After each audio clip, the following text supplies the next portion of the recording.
Last year, for New Year's, my girlfriend and I, as well as some of our mutual friends, took a trip to Orlando. New Year's Eve was on a Friday, so it was a perfect little weekend getaway trip. We didn't have any specific plans, other than we rented an Airbnb and just planned on hitting up a bunch of bars on New Year's Eve night. We all went to Disney World during the day. For most of us in our group, it was our first time going. Nighttime came, and it was starting to get close to time to go out. We were late getting back to the Airbnb from Disney World. We all had to change clothes before hitting the bars, so we were kinda rushed. We called an Uber and headed for a spot downtown. Most of the night after that was a complete blur. I think all of us ended up drinking a little too much. From the moment we stepped foot into the bars till the moment we were about to leave, I pretty much remember nothing.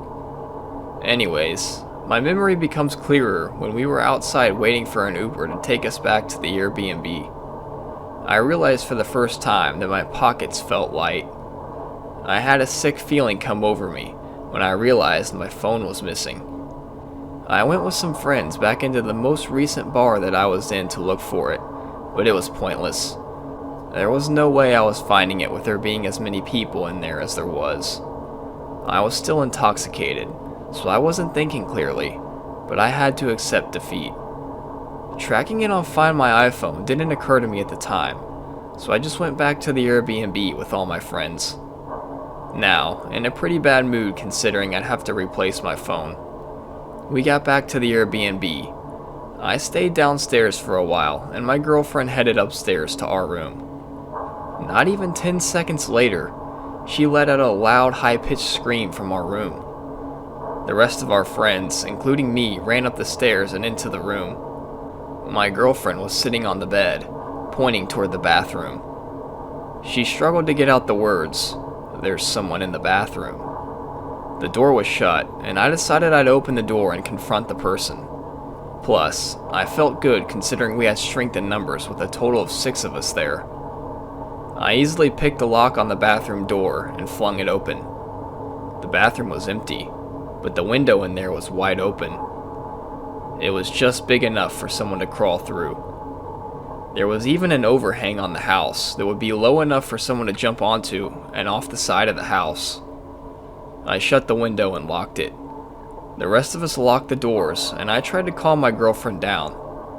After about 2 hours, we finally managed to get some sleep. And I mean that lightly, considering we only slept maybe an hour and a half at most. I woke up the next morning and saw my phone sitting on the kitchen table. Right next to it was the key to the Airbnb. Whoever found my phone the previous night must have went through my phone and found out where we were staying. All the booking information was on my phone, and so was the combination to the key lock box on the front door of the Airbnb. It was a crazy experience, but we were lucky that no one was hurt.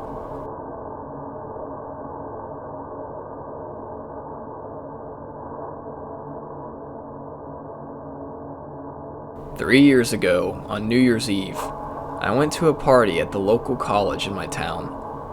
I didn't actually go to school there, but I knew the people hosting the party, so I got invited, even though I wasn't a student.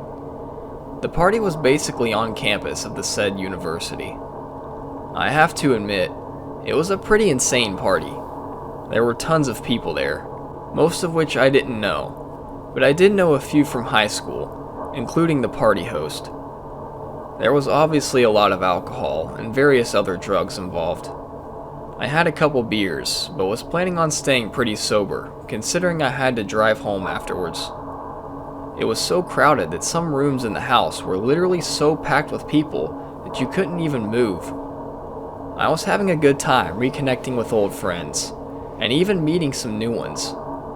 I eventually made eye contact with one guy in particular across the room. He was sitting in the corner on the couch over there. He was staring pretty intently at me. His stare definitely gave me a weird vibe. We made eye contact for probably like 5 seconds until I nodded my head as a way of saying what's up.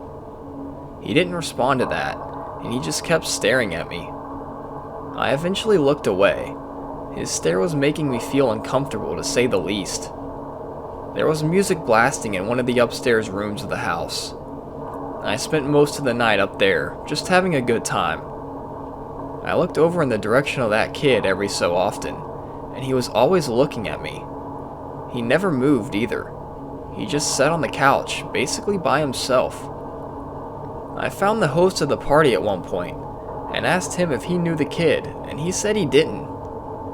He didn't seem too concerned though. It seemed like there were quite a few random people in there. It was starting to get late, and I was about ready to head back home. I was completely sober by this point, so driving wasn't an issue. I left the house and started walking back toward my car. It was probably around 3 a.m. at this point. I had to park a little further up the street, since there were still a ton of cars parked in front of his house. I was walking by a row of bushes along the road when I heard a rustling noise coming from in there. I took a quick side glance in there and noticed that there was a person crouched down in there, seemingly trying to hide. I looked a little closer. The streetlights made it easier to see. It was that same kid from the party that I had seen staring at me multiple times. He looked like he was getting ready to jump out and attack me. I started jogging down the street, trying to make it to my car.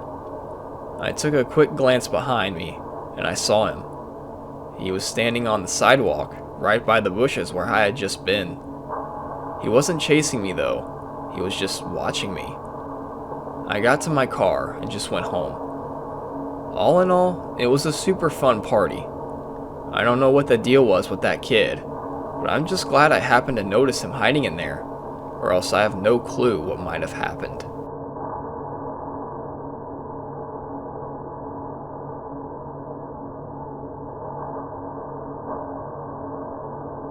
Most years, I spent New Year's Eve watching Netflix or something like that at home, while my parents and siblings all went out to parties and whatnot.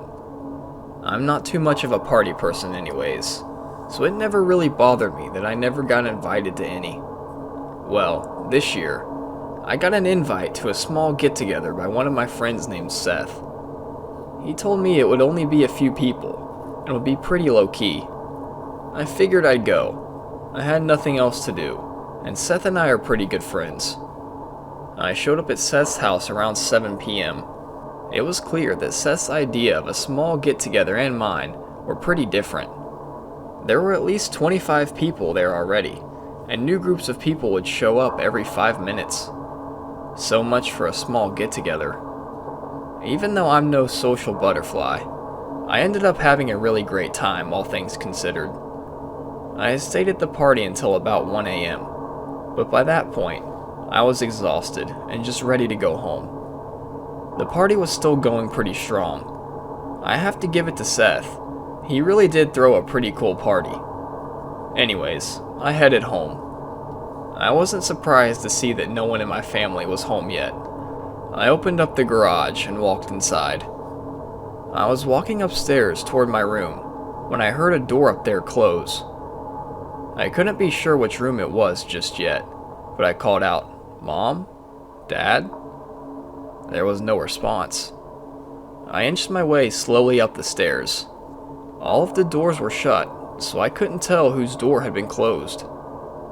I walked a little further down the hallway, calling for my parents again, as well as calling out my siblings' names. There was still no response. I was suddenly getting a really bad feeling.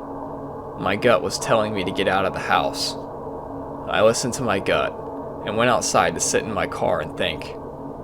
I looked up toward the window on the second floor facing the road and saw someone standing at the window. It was too dark to tell what they were looking at, but they were surely facing the street.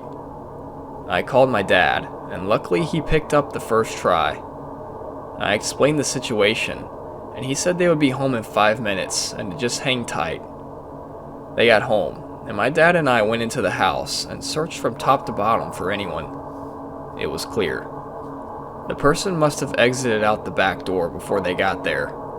I'm still not quite sure of the point of entry, any motives, or even who that person was. Either way, I'm glad I listened to my gut. it potentially saved my life.